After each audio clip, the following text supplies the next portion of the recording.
Hello there, I'm Azaria Tagaya and this is Nightline, news making the headlines. Malaysia ready to assist at Thai-Cambodia border zone if requested, says PM. Also specific instructions issued to Bukit Aman in death of Zara Khairina.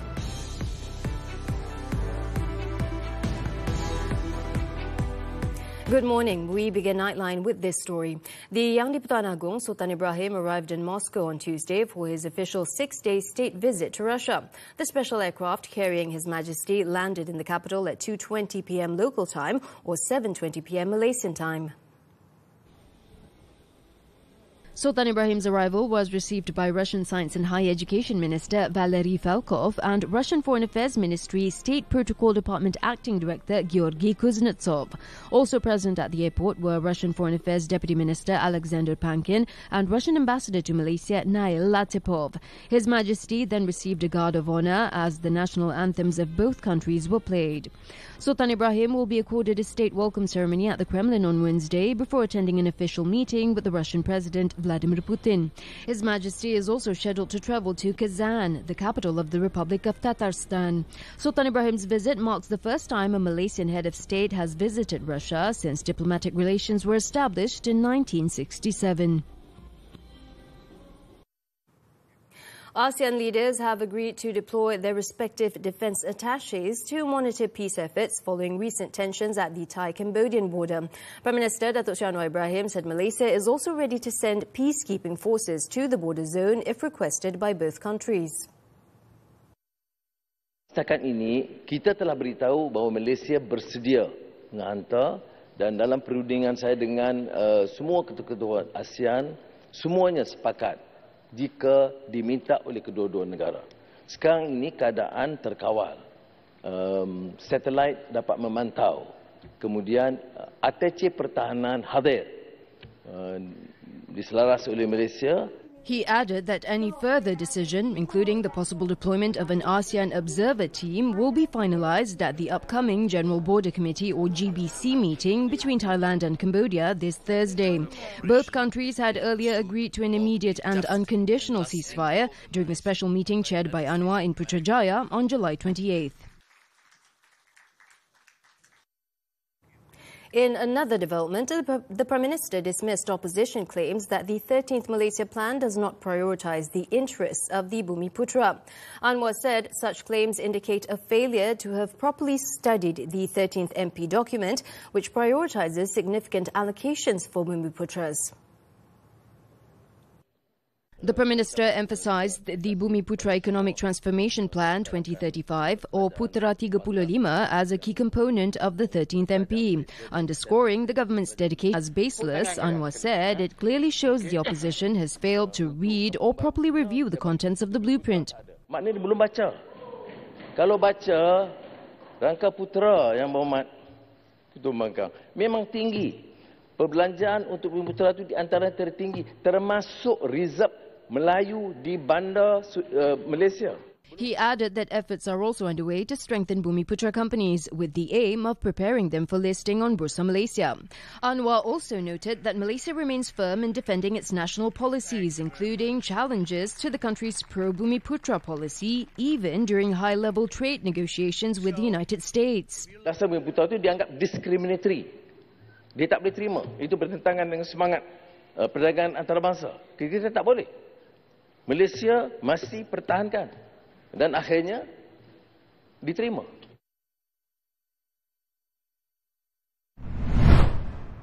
Meanwhile, Anwar also outlined the government's fiscal strategy in implementing long overdue development projects.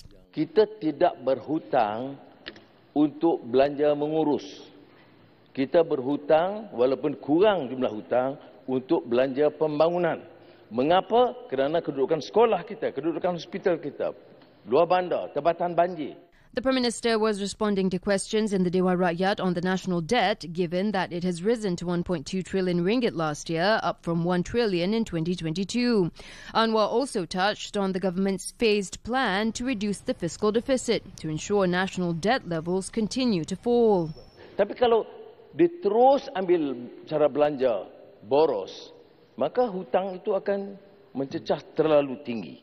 He added that the federal government has been gradually reducing new borrowing since 2021 as part of efforts to bring overall debt under control. The issue of constituency allocations for opposition members of parliament was also raised on Tuesday, with the Prime Minister advising opposition MPs to first reach a consensus among themselves before initiating discussions with the government. Sebab itu kita dah minta TPM 2 terbuka untuk mendengar. Cuma kalau mula, dia mesti ada kesepakatan di antara ahli parlimen pemegang dulu. Sekarang dia belum ada sepakat. Ada yang nak sorang, ada yang nak kuruk. Dan ada yang setuju berunding, ada yang tak setuju berunding. The Prime Minister said negotiations should be made through Deputy Prime Minister Datuk Sri Fadillah Yusof, who is leading the process. However, he added that he is open to meeting the opposition bloc personally if discussions involve matters beyond constituency funding. Later on Tuesday night, the Prime Minister urged the public to view Asian history beyond colonial narratives, emphasizing the importance of understanding it through the lens of local leaders. Anwar highlighted the contributions of figures such as Tipu Sultan of Mysore in India and his father, Hyder Ali, who resisted British colonial expansion and exemplified courage, knowledge and tolerance. Of course, there has been lots of academic accounts, including by Edward Said on Orientalism, but the manner, the whole discipline of history and culture and society is being dictated by certain Western viewpoint. Anwar said this in his speech at the launch of the More Than a Day as a Tiger exhibition in Kuala Lumpur. He added that Tipu Sultan was a strong leader, a fighter for freedom, a scholar, and one of the few who understood the need to master technology in order to fight colonial powers. The exhibition, featuring around 102 artifacts, manuscripts, weapons and artworks related to Hyder Ali and Tipu Sultan, will be open to the public from Wednesday until January 11th, 2026 at the Islamic Arts Museum, Malaysia.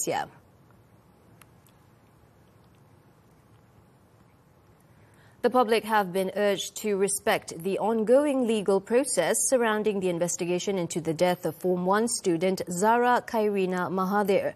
Home Minister Datuk Sri Saifuddin Nasution Ismail said the Attorney General's chambers must be given sufficient time and opportunity to thoroughly review the investigation papers. Ya, prosesnya adalah apabila Pegawai Negara pun dah keluarkan kenyataan, mereka akan teliti. Lazimnya apa?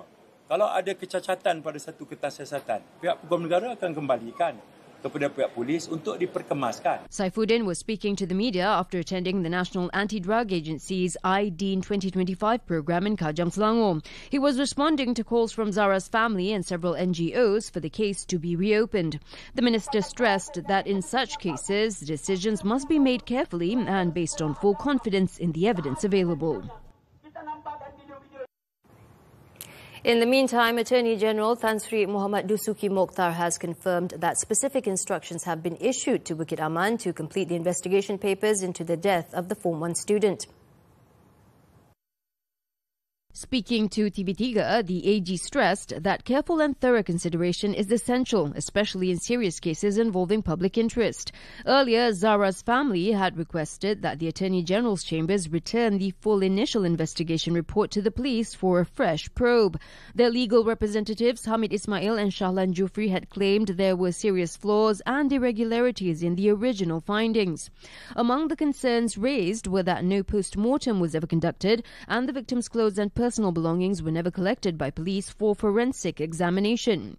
Meanwhile, statements from Zara's mother about bruises found on her daughter's body were only recorded in recent days. The family is now requesting that Zara's grave be exhumed and a formal inquest be held to determine whether any criminal elements were involved in her death. Zara Khairina, a student at a religious secondary school in Papar Sabah, was reportedly found unconscious in a drain near her hostel around 4 a.m. on July 16th, believed to have fallen from the 3rd floor. She was pronounced dead a day later. On July 31st, Sabah Police Commissioner Dato' Jauteh Dikun said the possibility of bullying being a factor in the case had not been ruled out. The Higher Education Ministry has no objections to a thorough investigation into the death of a Reserve Officer Training Unit or PALAPES trainee from University Technology Malaysia. Minister Datuk Sri Zamri Abdul Kadir said the matter has been handed over to the investigation committee led by the Defence Ministry and the police. Kita tidak ada halangan bagi persiasatan dibuat secara menyeluruh bagi memastikan supaya semua pihak yang bertanggungjawab ataupun yang dilibatkan dalam hal-hal yang begini dapat kita akhirnya mendapat keputusan hasil daripada siasatan yang dibuat. Jadi kita kena tunggulah laporan seterusnya. He also said that his ministry has no issues with an inquest into the student's death. On July 28th, 22-year-old Shamsul Haris Shamsuddin died during a training session at the Army Training Centre Combat Inoculation Range in Ulu Tiram. Sebab kes ini berada dalam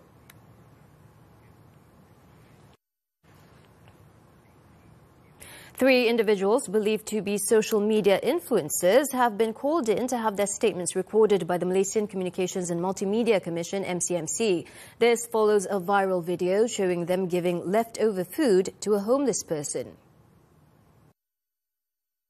The investigation was carried out at the Iskandar Puteri District Police Headquarters in Johor. 3 mobile phones and SIM cards were also seized.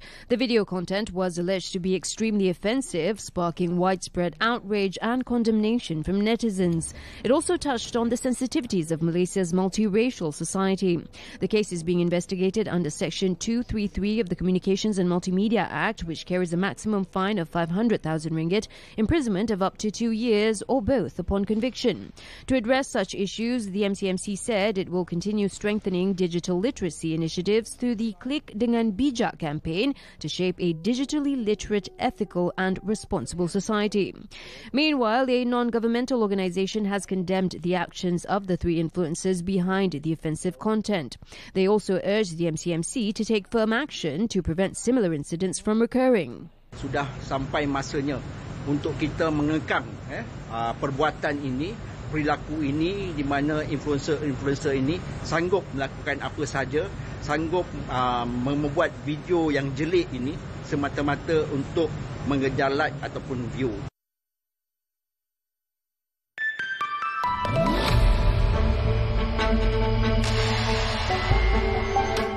Malaysia's GDP performance, along with the ringgit, remains resilient despite ongoing global uncertainties. This is supported by strong economic fundamentals driven by positive domestic demand.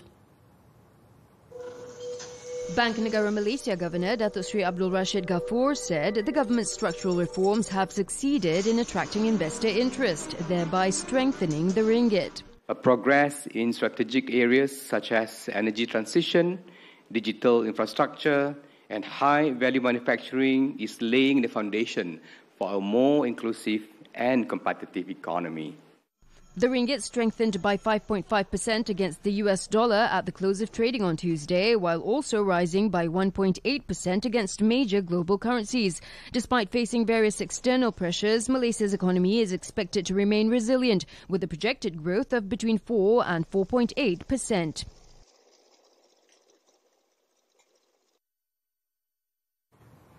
The government remains committed to prioritising palm oil replanting to ensure that the industry remains resilient.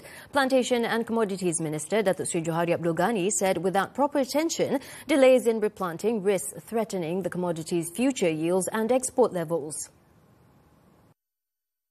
Johari said replanting efforts in Malaysia are actively being undertaken by private companies to meet strong export demand. Salah satu kejayaan mereka ini pertama kerana dia sentiasa ada cukup kewangan untuk menanam semula pokok-pokok yang telah tua. Manakala apabila penanaman semula tidak dilakukan mengikut jangka masa hayat pokok tersebut, maka akhirnya produktiviti menurun. He said this in response to a question in the Dewan Rakyat on Tuesday. Johari added that while mature oil palm trees can yield up to 28 tons, failure to carry out replanting would likely result in a significant decline in output. The government is also expected to allocate 1.4 billion ringgit over 5 years to assist smallholders in replanting aging oil palms. Indonesia's annual economic growth accelerated to 5.12% in the second quarter from 4.87% in the previous 3 months. Data from the Statistics Bureau showed on Tuesday that the second quarter growth rate was the fastest since the second quarter of 2023. Household spending accelerated slightly to 4.97% year-on-year in the second quarter compared to 4.95% in the previous quarter, supported by higher spending for food and travel during a number of religious holidays and a school break. Exports, meanwhile, were boosted by shipments of vegetable oil, metals, electronics and auto parts.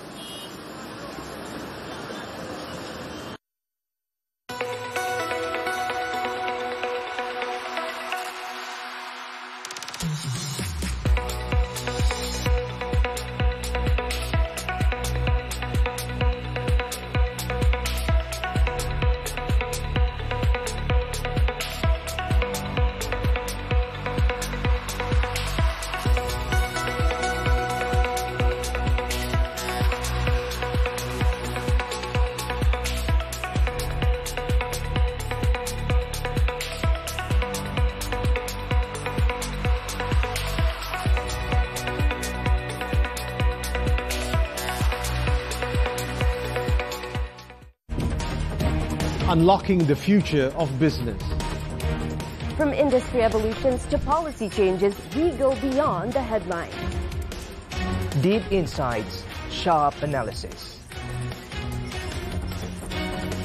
Understanding the forces driving tomorrow's economy. Key financial insights that drive decisions. This is Money Matters, every Saturday, 5 p.m. Only on TV3 and stream now on Tonton. Fraudulent land grant used in 3.8 million ringgit scam. This and more after this breather. Unlocking the future of business. From industry evolutions to policy changes, we go beyond the headlines. Deep insights, sharp analysis. Understanding the forces driving tomorrow's economy. Key financial insights that drive decisions. This is Money Matters, every Saturday, 5 p.m. Only on TV3 and stream now on Tonton. Ejen Mata, kerja kita belum selesai. Ejen-ejen muda kita dah sedia ke? Ejen Ali musim ketiga kini ditonton. Woohoo! Aksi lagi padu, drama lagi gempak. Tengok bila-bila kat mana-mana, stream je. Ejen Ali musim ketiga sekarang ditonton. Ya, itu yang sebaiknya. Langgan lagi layan. Bertindak segera.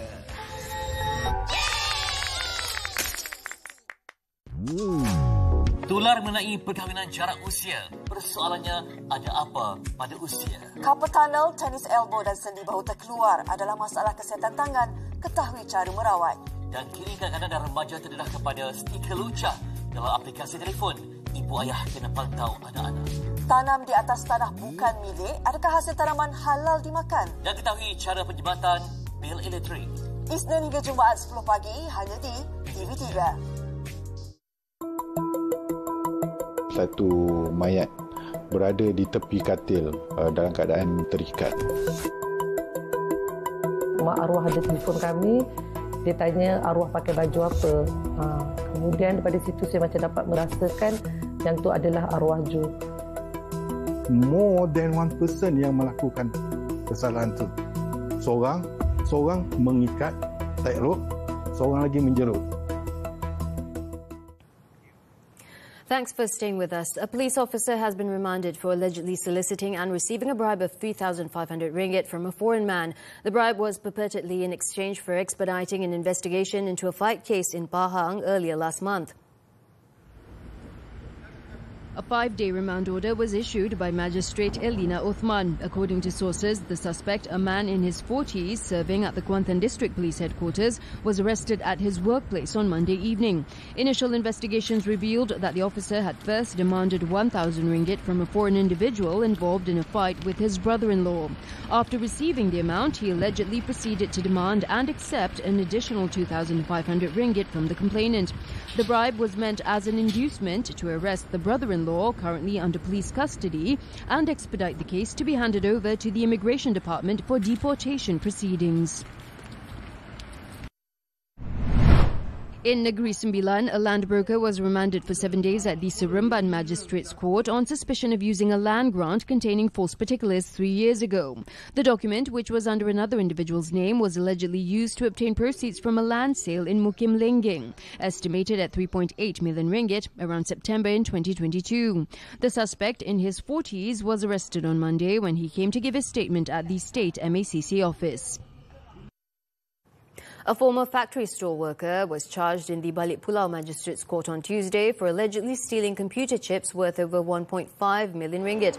The former employee, Ruhaizat Rusul, however, pleaded not guilty to the charge. According to the charge sheet, he's accused of stealing 5 boxes containing 180 computer chips belonging to Jabil Circuit Sendirian Berhad on April 26.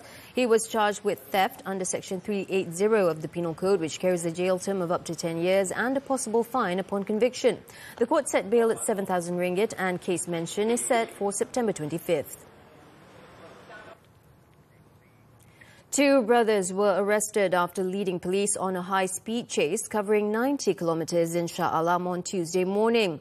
Authorities also found a bottle of liquid suspected to be ketum juice in the suspect's car. According to Shah Alam District Police Chief Assistant Commissioner Muhammad Iqbal Ibrahim, the incident occurred at around 1:30 a.m. Officers on patrol at the time spotted a suspicious vehicle in the commercial area of Section 7. They then instructed the driver to stop using sirens and a loudspeaker, but the driver sped off recklessly.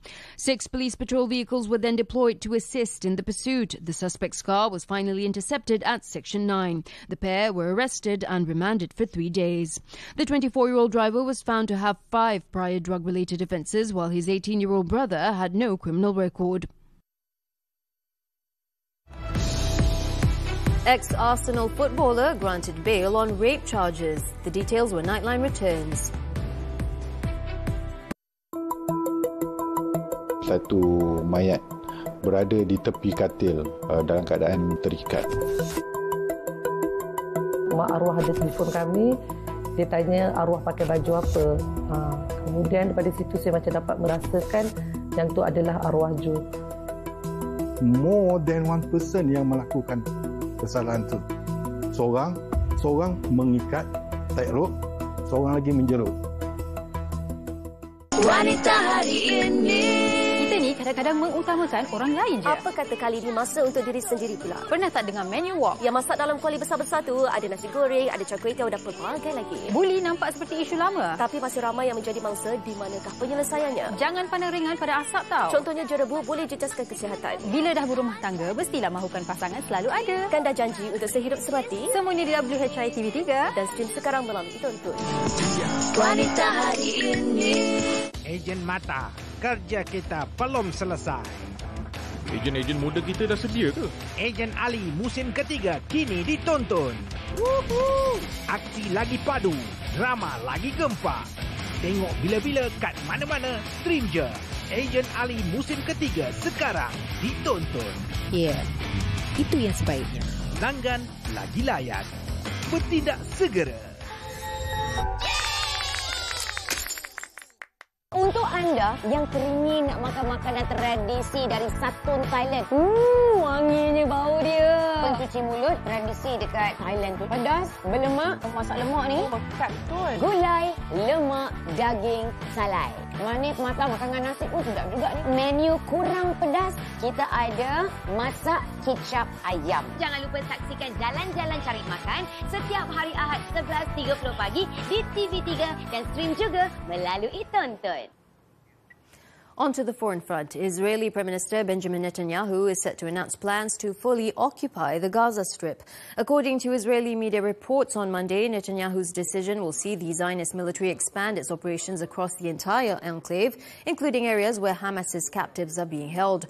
The Palestinian Foreign Ministry condemned the reported plans and urged the international community to urgently intervene, whether the proposals are pressure tactics, tests of international response, or serious intentions. The reports come as Zionist forces intensify their attacks across the Gaza Strip, killing at least 52 Palestinians on Tuesday. In other news, northern Vietnam sweltered under a blistering heat wave on Tuesday, with over 10 places across 7 provinces reporting record highs for the month of August. Records set in past heat waves in 2021 and 2024 were broken at 17 weather stations around the north as temperatures peaked on Sunday and Monday. In the capital Hanoi, one weather station recorded a high of 40.3 degrees Celsius, beating the city's previous August record of 39.8 degrees Celsius. Record-breaking heat was also reported in the provinces of Phu Tho, Thuy Anh Huang, Lang Son, Bang Ninh, Hai Phong and Ninh Binh.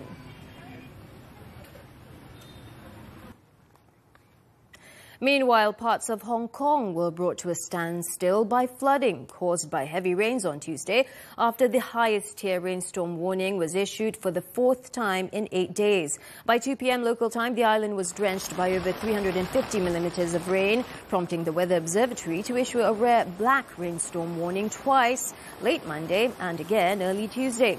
The financial hub has suspended school classes and opened temporary shelters, while some hospital services have also been affected. Hong Kong's airport also experienced delays to nearly 100 flights, while public transport was heavily disrupted in some districts. The storms followed deadly flash floods in southern China over the weekend, which left 5 dead in Guangdong province. Former Arsenal footballer Thomas Partey has been granted conditional bail after being charged with 6 sexual offences. The 32-year-old appeared at Westminster Magistrates Court on Tuesday, charged with 5 counts of rape against 2 women and a charge of sexual assault against a 3rd woman. The alleged offences took place between 2021 and 2022 when he was playing for the North London club. His bail conditions prohibit contact with the 3 women and require him to notify police of any permanent address changes or international travel. His next court appearance is scheduled for September 2nd at the Old Bailey.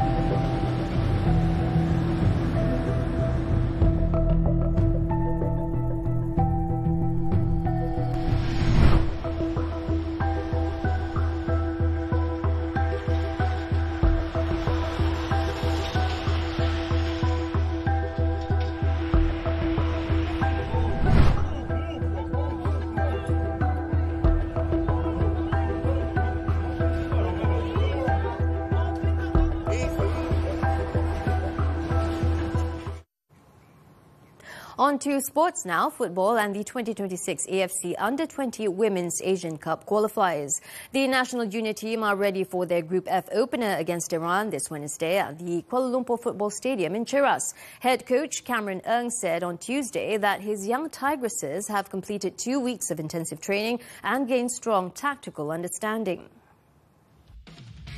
I think the preparation for this camp has gone pretty well. We've had good preparation. The players have been prepared and training hard, giving 100% in the training sessions, understanding the tactics that we want to use. I think also in terms of fitness and injuries, we have minimal issues. So he believes his players have the quality, but insists they must now convert potential into performance on the Asian stage. Cameron also urged fans to show up and support the team in their opener against Iran. After Iran, Malaysia faced tournament favourites Japan on Friday and Guam on Sunday. Only the group winners and the 3 best runners-up will advance to the 2026 Asian Cup in Thailand. Malaysia have never qualified for the final since the tournament's inception in 2002. Still on football, the A1 Semi-Pro League, Perak FA, failed to make their home advantage count after falling 1-0 to Damsar United at the Manjung Municipal Stadium on Monday. Fielding a fully local lineup, Shamsul Saad's side dominated much of the first half. Their best chance came in the 34th minute when Firdaus Fuad's effort was denied by a composed Damansara defence. After the restart, the visitors stepped up their game, launching a series of threats on the Perak goal. The deadlock was finally broken in the 73rd minute when Shafizi Iqbal unleashed a rocket to seal the win. The result stands as a statement from Damansara United, who now move up to third in the standings.